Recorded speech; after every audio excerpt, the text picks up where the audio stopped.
Bonsoir grand-père Tchefolo. Bonsoir petit Moussa.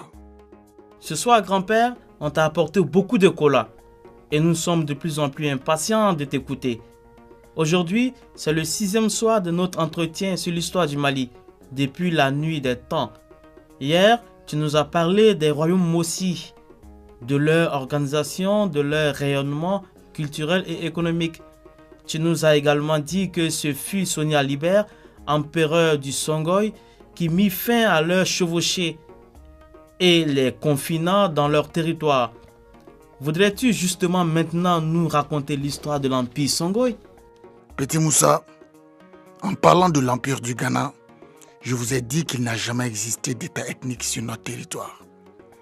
Le centre géographique du pouvoir a pu souvent changer, mais c'est le même peuple qui reste l'acteur de la même histoire. Autrement, comme un général, Soninké Mohamed Touré, comme nous allons le voir tout à l'heure, aurait pu accéder au trône de l'Empire Songhai.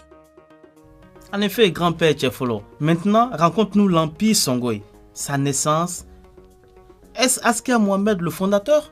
Petit Moussa, l'Empire Songhai fut le 3e plus grand empire. Il s'étendait le long du fleuve Niger, du Dandi à Guinée.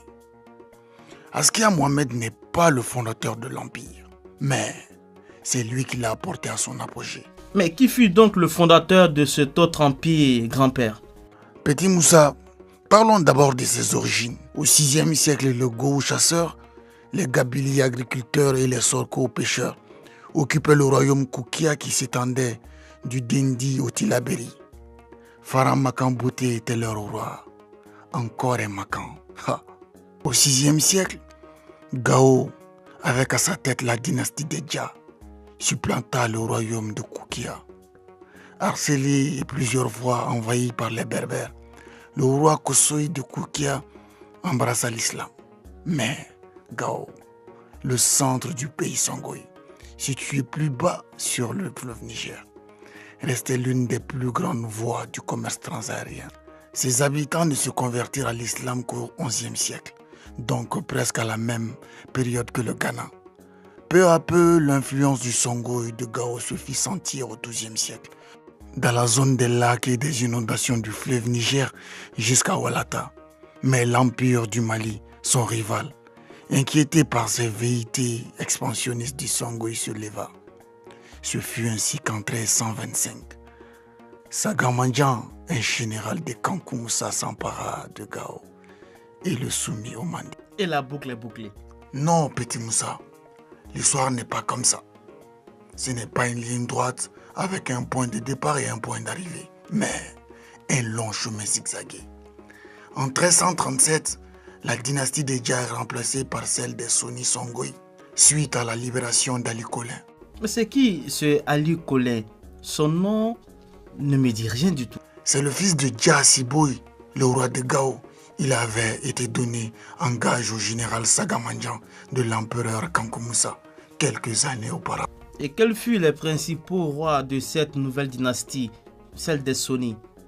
Petit Moussa, les principaux rois de la dynastie Soni furent Madao, Suleiman Dao et Soni Alibert. Mais c'est lui, Soni Alibert, le fondateur de l'Empire Songhai, grand-père Tchefolo. Oui, Soni Alibert est le fondateur de l'Empire Songhai. C'était un guerrier intelligent, intrépide. Il disposait d'une armée solide, commandée par les généraux de grande valeur, appelés les Khoi, ou encore les amiraux appelés les Ikoi. Mais avant, vers 1430, Tombouctou était encore sous le contrôle de la. Quand Akil Agmel Ould, un chef touareg, attaqua la ville et parvint à chasser la garnison mandingue. Il le proclama chef de la ville et la pilla. Mais son entreprise ne dura pas longtemps, car Soni Alibert vint prendre Tombouctou le 30 janvier 1468. Il poursuivit ses conquêtes vers le sud et parvint à prendre Djenné en 1479, puis le Massina et les régions occidentales qui devinrent Tendirma. Petit Moussa, si tu veux, Soni Alibert venait pour la première fois de donner une dimension au Songhai, qui en faisait désormais un concurrent redoutable de l'Empire du Mali. Cependant, le roi des Mossi vint ravager le Massina en 1477 et s'avançait dangereusement jusqu'à Walata en 1480 qu'il pilla. Cette incursion fit réfléchir Soni, qui vint au secours de Walata. Il le libéra et le rattacha à son royaume. Et ce fut tout? Non, Soni Alibert n'allait pas s'arrêter en si bon chemin, Petit Moussa, et poursuivit les Mossi et les repoussa jusqu'au Yatenga.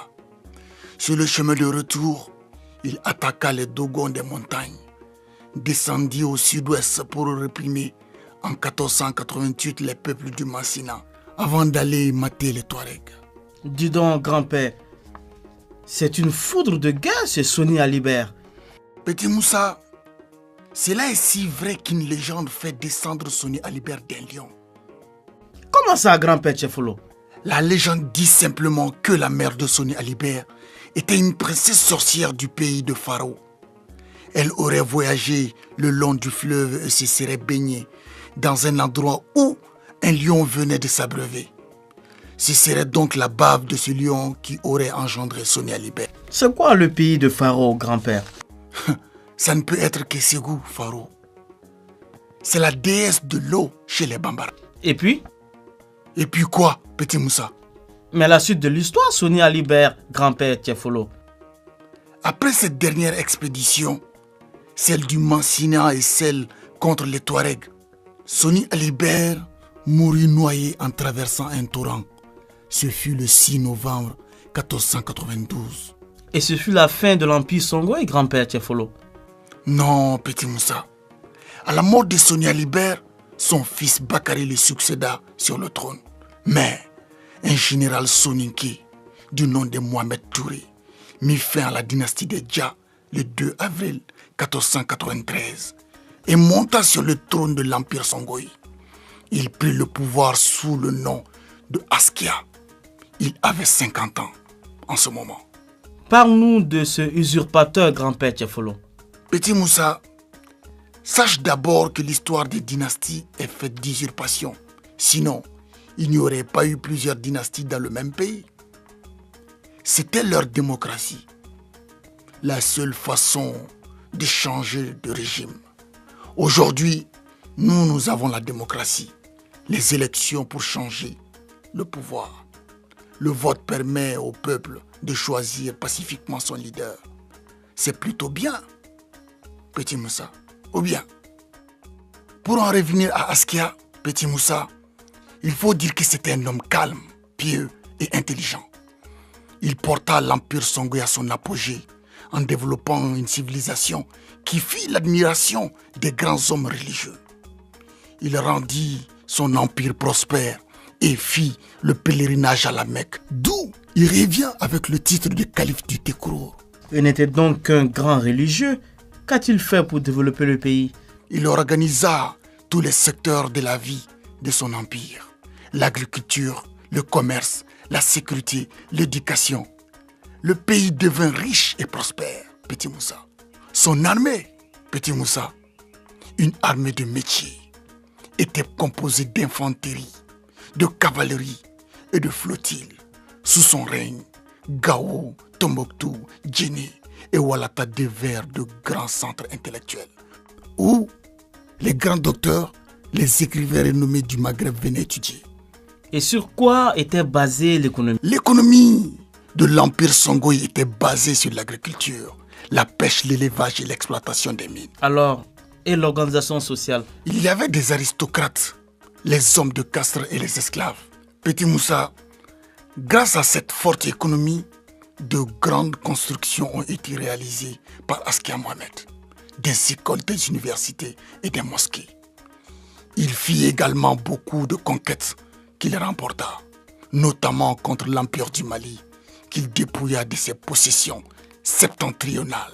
C'est ainsi qu'il s'empara du Djaka, du Bagana, du Djara. Askia Modibo poussa ses expéditions jusqu'au Galam, pays du Bakel, sur le fleuve Sénégal.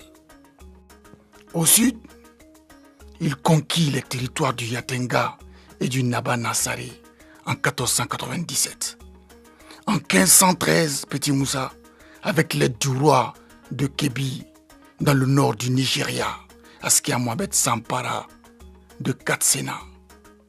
En 1515, il imposa sa souveraineté au roi d'Agadez après avoir repoussé les Touaregs de l'Aïr.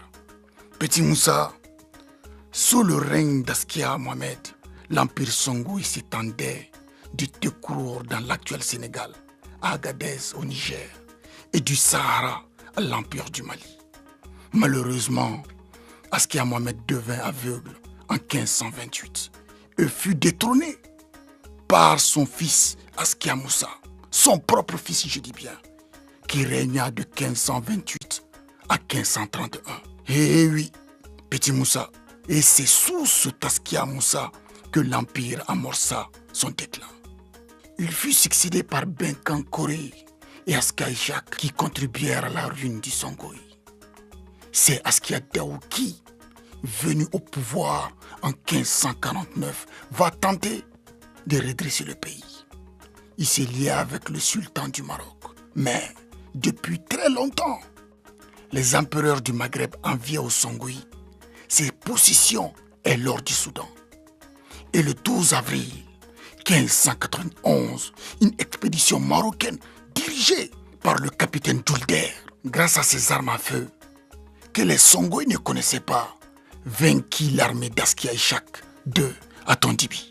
Ce fut le début de la domination marocaine et la fin de l'empire Songhouï.